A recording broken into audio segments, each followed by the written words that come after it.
আজকে আমি আর সঞ্চিতা যাচ্ছি একটা ইন্টারন্যাশনাল জিনিস কিনতে, ঠিক আছে, যার ডিমান্ড এখন মার্কেটে বিশাল। তো দেখো ভিডিওটা পুরো, দিলে বুঝতে পারবে যে আমরা কি কিনতে যাচ্ছি। বিশাল ডিমান্ড যে জিনিসটা কিনতে যাচ্ছি আজকে আমরা, মানে কিনতে না, আনতে যাচ্ছি লোকের বাড়িতে। ও এনে রেখেছে ওর বাড়িতে। তো দেখো ভিডিওটা, বিশাল ডিমান্ডওয়ালা জিনিস আমরা আনতে যাচ্ছি। চলো, বেরিয়ে পড়েছি। এখন আমরা আছি শৌলার কাছাকাছি।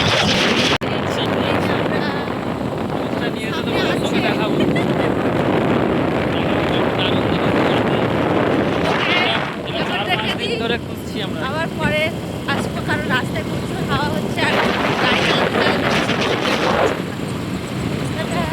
ফাইনালি আমরা বাড়ি চলে এসেছি ইন্টারন্যাশনাল জিনিসটাকে নিয়ে, যেটা প্রচুর ডিমান্ড এখন বাজারে। দাঁড়াও দেখাচ্ছি, দাঁড়াও। এই যে দেখো, ঢ্যান ট্যানা, একে আনতে একে আনতে আমার কুটুম্বাসের ঘর ছুটতে হয়েছে। ভগবান, কত সাধনার পরে মনে হচ্ছে একটা সিলিন্ডার পেয়েছি গো। তো আজকের মতো ব্লগ এইখানেই কমপ্লিট, পরের ব্লগে দেখা হবে।